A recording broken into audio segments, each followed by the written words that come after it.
ನಿಮ್ಗೆ election time 3,000 ರೂಪಾಯಿ ಕೊಡ್ತಾರೆ, ನೀವು ಹೋಗೋಣ ಹಾಕ್ಬಿಡಿ ಅವ್ರಿಗೆ. ಅಲ್ಲ ಹಾಕ್ತಾರಾ?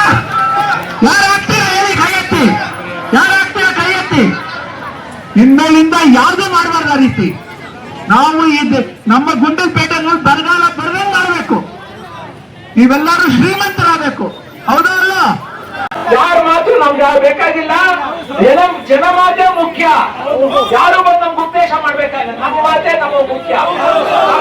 ನಮ್ಮ ಮುಂದೆ ನಮ್ಮ ಕೈನಲ್ಲಿ ಇಟ್ಕೊಳ್ಬೇಕು ಅಂತ ಹೇಳ್ಬೇಕು. ಹೌದಾ ಅಲ್ಲ? ಪ್ರಜಾಪ್ರಭುತ್ವದಲ್ಲಿ ಸರ್ಕಾರ ಯಾರ್ದು? ನಾವು ಸುಮ್ಮನೆ ಕೂತ್ರೆ ನಿದ್ದೆ ಮಾಡಂಗಿಲ್ಲ. ಎದ್ದೇಳಿ ಎದ್ದೇಳಿ ಎದ್ದೇಳಿ ಎದ್ದೇಳಿ ಎಲ್ಲರೂ ಎದ್ದೇಳಿ ಎದ್ದು ಎಚ್ಚರ ಮಾಡ್ಕೊಂಡು ನೋಡಿ ಏನಾಗ್ತಾ ಇದೆ ಅಂತ. ಸುಮ್ಮನೆ ಇರಕ್ ಸಾಧ್ಯನಾ? ಏನ್ ಮಾಡ್ಬೇಕು? ಸುಮ್ಮನೆ ಇರಕ್ ಸಾಧ್ಯ ಇಲ್ಲ. ಇನ್ನು ನಾವು ಮೊದಲು ಇದು ಮಾದರಿ ಗುಂಡಲಪೇಟೆ ಮಾಡೋಣ. MLA ಪ್ರೋಗ್ರಾಮ್ ಹೋಗ್ಬಿಟ್ಟಿದಾರಂತೆ. ಪರವಾಗಿಲ್ವಾ? ಜನಗಳ ಪ್ರೋಗ್ರಾಮ್ ಬಿಟ್ಟು MLA ಪ್ರೋಗ್ರಾಮ್ ಅಲ್ಲ ರೀ, ಅವ್ರಿಗೆ ಗೊತ್ತಿತ್ತು ನಾವು ಬರ್ತೀವಿ ಅಂತ. ಯಾಕಿಲ್ಲ? ಮಹಿಳೆಯರಿಗೆ ಮೇನ್ಲಿ ಕೇಳಿರೋದು, ಸ್ವಾರ್ಥದಿಂದ ಆದರೆ ಏನೂ ಆಗಲ್ಲ. Self interest. ನಾವು ಯಾವ ರೀತಿ ನಾವು ಉದ್ಧಾರ ಆಗ್ಬೋದು, ನಮ್ಮ ಗ್ರಾಮನೂ ಉದ್ಧಾರ ಆಗ್ಬೋದು, ನಮ್ಮ ತಾಲೂಕು ಉದ್ಧಾರ ನೋಡಬೇಕು. ಬರಪೀಡಿತವೆಂದು ಘೋಷಿಸಿ ತಾಲೂಕಿನ ಎಲ್ಲ ಹಳ್ಳಿಗಳಲ್ಲಿ ಬೆಳೆ ನಷ್ಟ ಮತ್ತು ನೀರು ಮೇವಿನ ಕೊರತೆಯ ಬಗ್ಗೆ ಕಂದಾಯ ಮತ್ತು ಕೃಷಿ ಇಲಾಖೆಗಳಿಂದ ತಕ್ಷಣ ಪರಿಶೀಲನೆ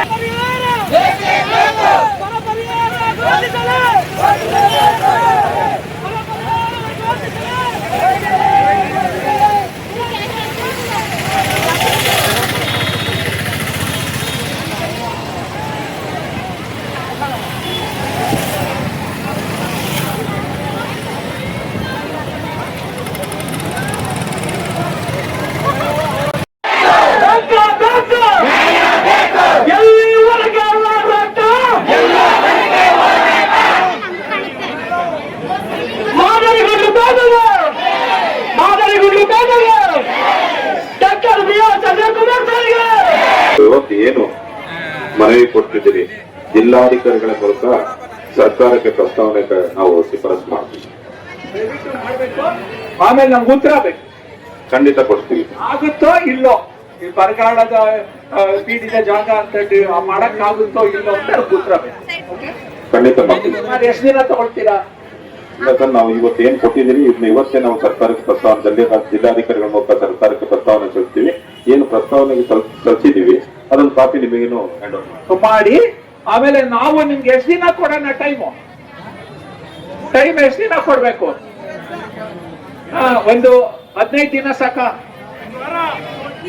ಸರ್. ಸರ್ಕಾರಕ್ಕೆ ಏನ್ ಪ್ರಸ್ತಾವನೆ ಕೊಟ್ಟಿದ್ದೀವಿ ಅದರ ಕಾಪಿ ನಿಮಗೂ ಒಂದು ಹ್ಯಾಂಡ್ ಓವರ್ ಮಾಡ್ತೀವಿ. ಸರಿ, ನಮ್ ಉತ್ತರ ಬರೋಕೆ ಎಷ್ಟು ದಿನ ಬೇಕು?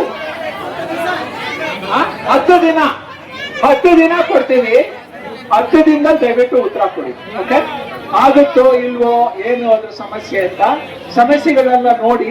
ಜನಗಳಿಗೆ ಬಹಳ ತೊಂದರೆ ಆಗಿದೆ. ಯಾಕೆ ಬಂದಿದ್ದಾರೆ ಅಂದ್ರೆ, ಯಾವ ಥರ ಸ್ಥಿತಿ ಇತ್ತು ಅಂದರೆ ನಿಜವಾಗ್ಲೂ ಕಣ್ಣಲ್ಲಿ ನೀರು.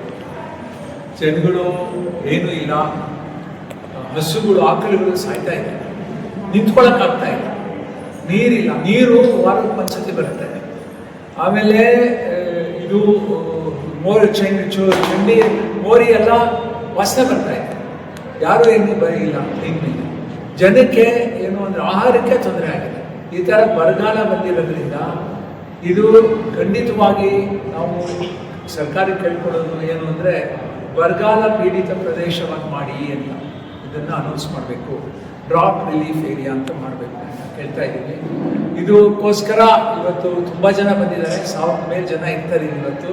ನಾವೆಲ್ಲ ನಡ್ಕೊಂಡು ಹೋಗಿ ಜಾತ್ರೆ ಯಾಕೆ ಮಾಡ್ತಾ ಇದ್ದೀವಿ ಅಂದರೆ, ಒಂದು ಮಾಹಿತಿ ಬರಬೇಕು ಜನಕ್ಕೆ, ಈ ಥರ ಕಷ್ಟ ಆಗ್ತಾ ಇದೆ ಅಂತ. ನಾವು ಈ ಗ್ರಾಮಗಳಿಗೆ ಹೋದಾಗ ಯಾರು ವಿಸಿಟೇ ಮಾಡಿಲ್ಲ.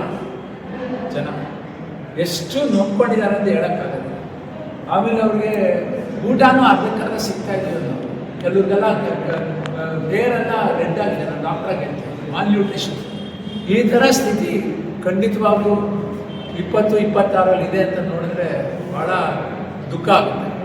ಅದಕ್ಕೋಸ್ಕರ ನಾನು ಡಾಕ್ಟ್ರಾಗಿ ಸೋಷಿಯಲ್ ರಿಫಾರ್ಮರ್ ಆಗಿ ಈ ಥರ ನೋಡಿ ನಾವು ಹೊರಟಿರೋದು ಗುಂಡಲಪೇಟೆನ ಮಾದರಿ ಗುಂಡಲಪೇಟೆ ಮಾಡಬೇಕು. ಈ ಥರ ಸ್ಥಿತಿ ಇರಬೇಕಂತ ನೋಡಿದ್ರೆ ಖಂಡಿತ ಮಾದರಿ ಮಾಡೋದು ಒಂದು ಸುಲಭ ಅಲ್ಲ. ಜನ ಬಲದಿಂದಾನೇ ಮಾಡೋಕ್ಕೆ ಸಾಧ್ಯ, ಅದರಿಂದನೇ ಮಾಡಬೇಕು ಅಂತ ಹೊರಟಿದ್ದೀವಿ. ಅದಕ್ಕೆ ಎಲ್ಲ ಸಹಾಯನೂ ಬೇಕು, ಜನ ಸಹಾಯ ಬೇಕು. ನಾವು ಯಾವ ಜಾತಿ, ಯಾವ ಮತ, ಯಾರು ಇದು ಶ್ರೀಮಂತರು ಬಡವರು ಬಿಟ್ಟು ಎಲ್ಲರೂ ಒಟ್ಟಿಗೆ ಬಂದು ಮಾಡಬೇಕು. ಇಲ್ಲೇ ಸಾಧ್ಯ ಇಲ್ಲ ಇದು. ಇವಾಗ ಏನು ಮಾಡ್ತಾ ಇದ್ದಾರೆ ಜನ ಅಂದರೆ, ಇದರಿಂದ ಏನಾಗ್ತದೆ, ಲೋನ್ ತೊಗೊತಾ ಇದ್ದಾರೆ, ಸಾಲ ಮಾಡ್ತಾ ಇದ್ದಾರೆ, ಕೈ ಸಾಲ ಎಷ್ಟು ಇಂಟ್ರೆಸ್ಟು?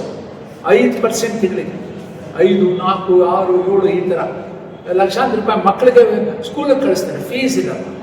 ಏನು ಮಾಡ್ತಾರೆ ಅಂದರೆ ಇರಲ್ಲ ಸರಿಯಾಗಿ. ಸ್ಕೂಲ್ಗೆ ಹೋದರೆ ಸ್ಕೂಲ್ಗಳಲ್ಲಿ 1ರಿಂದ 5ನೇ ಕ್ಲಾಸ್ ಒಬ್ಬರೇ ಟೀಚರ್ ಇರ್ತಾರೆ, ಎಲ್ಲ ಟೀಚ್ ಮಾಡ್ತಾರೆ. ಅವ್ರಿಗೆ ನಮ್ಮ ಮಕ್ಕಳಿಗೆಲ್ಲ ಎಜುಕೇಷನ್ ಬರುತ್ತೆ. ಈ ಥರ ಪರಿಸ್ಥಿತಿ ಭಾಳ ಕಷ್ಟ ಇದೆ.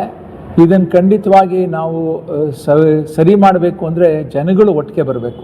ಜನಸಂಖ್ಯೆಯಿಂದನೇ ಸಾಧ್ಯ. ಪ್ರಜಾಪ್ರಭುತ್ವ ಅಂದ್ರೇನು? People's movement.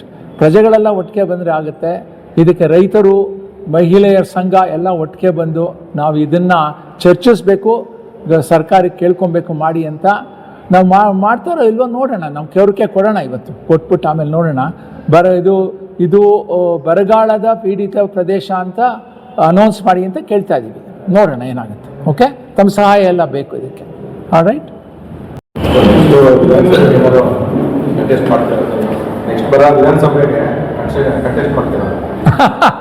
ನಾವು ಮೊದಲು ಇದು ಮಾದರಿ ಗುಂಡಲಪೇಟೆ ಮಾಡೋಣ.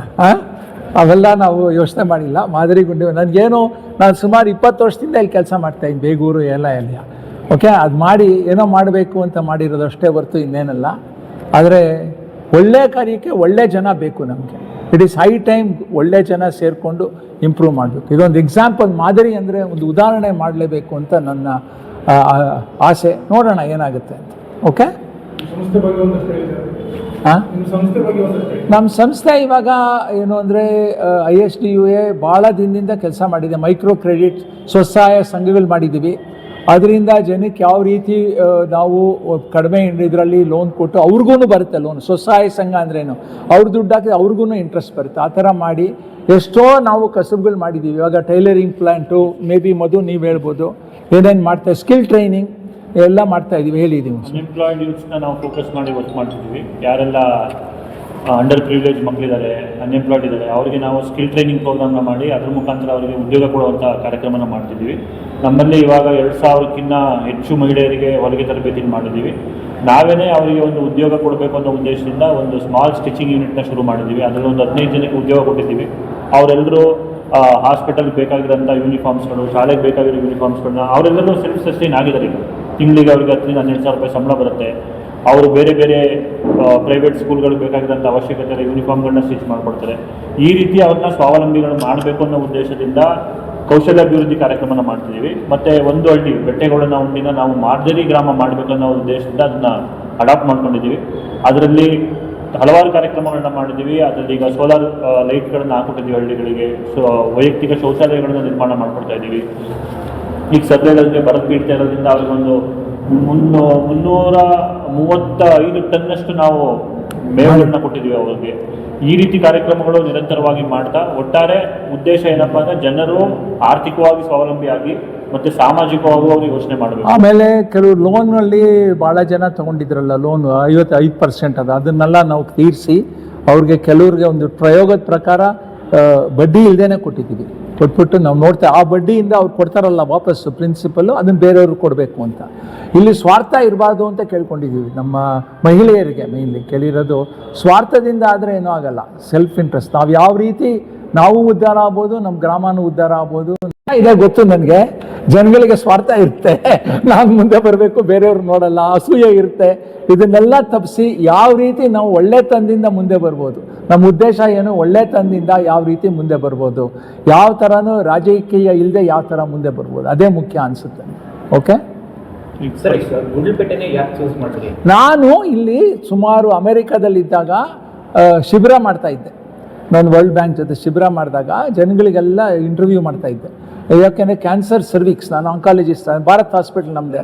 ಅಲ್ಲಿ ಕ್ಯಾನ್ಸರ್ನ ಯಾವ ರೀತಿ ಕಡಿಮೆ ಮಾಡ್ಬೋದು, ಇದು ಗರ್ಭಕೋಶದ ಕ್ಯಾನ್ಸರ್.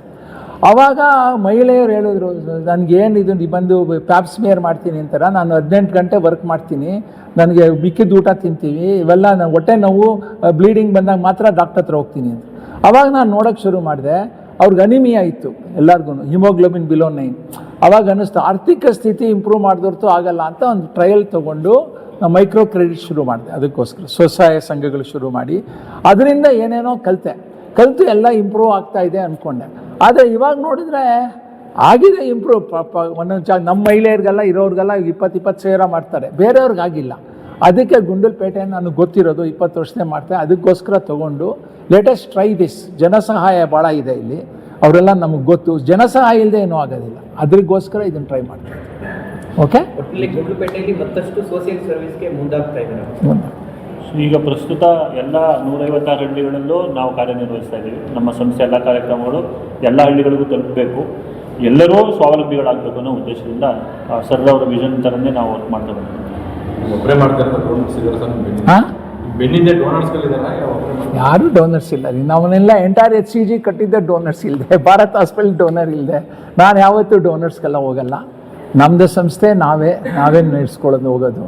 ಓಕೆ, ಅದು ನನ್ನ ಉದ್ದೇಶ ಏನು ಅಂದರೆ ಯಾರಿಗೂ ನಾನು ಹೋಗಿ ಕೇಳಲ್ಲ, ಏನು ಮಾಡಿಪ್ಪ ಒಳ್ಳೆ ಕಾರ್ಯ ಮಾಡ್ತಾಯಿದ್ದೀನಿ ಕೊಡಿ ಅಂತ ಕೇಳಲ್ಲ. ನಾವು ಒಳ್ಳೆ ಕಾರ್ಯ ಮಾಡೋಕ್ಕೂ ನಮ್ಮಲ್ಲೇ ಅಷ್ಟು ತಾಕತ್ತಿರಬೇಕು, ಅದಿದೆ, ಅದರಿಂದ ಮಾಡ್ತಾಯಿದ್ವಿ. ಆದರೆ ಜನಸಹಾಯ ಇದೆ ನಮಗೆ, ಎಲ್ಲದಕ್ಕಿಂತನೂ ಜನಸಹಾಯ ಭಾಳ ಮುಖ್ಯ. ಜನಸಂಖ್ಯೆ, ನಮ್ಮ ಮಹಿಳೆಯರು ಎಷ್ಟು ಜನ ಇವಾಗ ನಮಗೆ ಆಲ್ಮೋಸ್ಟ್ 9,000 10,000 ಜನ ಇದ್ದಾರೆ. ಅವರೆಲ್ಲರೂ ಮುಂದೆ ಬಂದು ಒಟ್ಟಿಗೆ ಸೇರಿ, ಗಂಡಸರು ಬರ್ತಾ ಇದ್ದಾರೆ, ಈಗ ರೈತರು ಬರ್ತಾ ಇದ್ದಾರೆ, ಎಲ್ಲರೂ ಒಟ್ಟಿಗೆ ಸೇರ್ಕೊಂಡು ಮಾಡಿದ್ರೆ ತಾನೇ ಆಗೋದು. ನೀವು ಸೇರಬೇಕು, ಎಲ್ಲರೂ ಸೇರಿ ಎಲ್ಲ ಬಂದ್ರೇ ಸಾಧ್ಯ ಇರೋದು. ಗುಂಡಲಪೇಟೆ ಮಾದರಿ ಗುಂಡಲಪೇಟೆ ಮಾಡಬೇಕು ಅಂದರೆ ಎಲ್ಲರೂ ಒಟ್ಟಿಗೆ ಸೇರಿದ್ರೆ ಆಗೋದು. ಓಕೆ, ಸರ್ಕಾರ ಮಾಡಲಿ ಬಿಡ್ದಿ, ನಾವು ಜನದಿಂದ ಮಾಡ್ಬೋದು. ಹೌದೋ ಅಲ್ಲೋ, ಏನಂತೀರಾ? ಸರ್ಕಾರದಲ್ಲಿ ಭ್ರಷ್ಟಾಚಾರ ಅದು ಇದು ಎಲ್ಲ ಬರುತ್ತೆ, ನಮ್ಮಲ್ಲೇನೂ ಇಲ್ಲ. ಆ ಥರ ಮಾಡೋಣ. ಇದು ಏನಾಗಿದೆ ಅಂತಂದ್ರೆ, ಈ ಕ್ರಸರ್ಗಳು ಮತ್ತೆ ಗಣಿಗಾರಿಕೆಗಳು ಇವ್ರಿಗೆಲ್ಲ ಈಗ ಒಂದು ಮಳೆ ಬೀಳ್ತಕ್ಕಂಥ ಪ್ರದೇಶ ಆಗ್ಬಿಟ್ಟಿದೆ. ಇವತ್ತು ಎಲ್ಲ ಕೇರಳಕ್ಕೆ ಎಲ್ಲ ಖನಿಜ ಸಂಪತ್ತುಗಳನ್ನ ಮಾಡ್ತಕ್ಕಂಥ ಕೆಲಸಗಳನ್ನ ಮಾಡಿದ್ದಾರೆ. ಇವತ್ತು ಅದು ನಿಲ್ಲಬೇಕು. ಮುಂದಿನ ದಿನ ಒಂದು ಉಗ್ರವಾದ ಹೋರಾಟವನ್ನ ಮಾಡಬೇಕಾಗುತ್ತೆ ಬಂಧುಗಳೇ. ಏನ್ ಅಧಿಕಾರಿಗಳು ಕ್ರಸರ್ ಪರ ಮತ್ತೆ ಗಣಿಗಾರಿಕೆ ಪರ ಇರ್ತಕ್ಕಂಥದ್ದು, ಏನಿವತ್ತು ನಮ್ಮ ಹಳ್ಳಿಗಳಲ್ಲಿ 1 ಎಕರೆ ಫಸಲು ಮಾಡಬೇಕು ಅಂತಂದ್ರೆ ಉಳುಮೆಯಿಂದ ನಾಟಿಯಿಂದ ಎಷ್ಟು ಖರ್ಚಾಗ್ತಾ ಇದೆ, ಈ ಪ್ರದೇಶದಲ್ಲಿ ಎಷ್ಟು ಮಳೆ ಬೀಳ್ತಾ ಇದೆ, ಎಷ್ಟು ಕೆರೆಗಳು ತುಂಬಿವೆ ಅಂತಕ್ಕಂಥ ಯೋಚನೆ ಈ ಸರ್ಕಾರಿ ಅಧಿಕಾರಿಗಳು ಮತ್ತೆ ರಾಜಕಾರಣಿಗಳು ಇರಲಿಲ್ಲ. ಹಾಗಾಗಿ ನಾವು ಒಂದು ಬದಲಾವಣೆಯನ್ನ ತರಬೇಕಾಗಿದೆ. ನಮ್ಮ ಗುಂಡ್ಲುಪೇಟೆ ಏನು ಈ ಸಮೃದ್ಧಿ ಪ್ರದೇಶವನ್ನ ಮಾಡ್ತಕ್ಕಂಥ ಈ ಗಣಿ ಮಾಲೀಕರು, ಈ ಕ್ರಸರ್ ಮಾಲೀಕರು ಮತ್ತೆ ರಾಜಕಾರಣಿಗಳಿಗೆ ಬುದ್ಧಿ ಕಲಿಸ್ತಕ್ಕಂಥ ಕೆಲಸಗಳನ್ನ ಮಾಡಬೇಕಾಗಿದೆ ಬಂಧುಗಳೇ. ಇವತ್ತು ನಮ್ಮ ಹಳ್ಳಿಗಳಲ್ಲಿ ಮೇವಿದೆಯಾ? ನೀರಿದೆಯಾ? ಈ ಒಂದು ಅಂಗಳ ಭಾಗದಲ್ಲಿ ನಮ್ಮ ಕಾರ್ಯಕರ್ತರು ಕುಡಿಯಕ್ಕೆ ನೀರಿಲ್ವಂತೆ ಮೇಲ್ಕಂಬಳಿಯಲ್ಲಿ. ಹಾಗಾಗಿ ನಾವು ಇಷ್ಟು ಜನ ಸೇರಿದ್ದೀವಿ. ನಮ್ಮ ಜಯಕುಮಾರ್ ಅವರ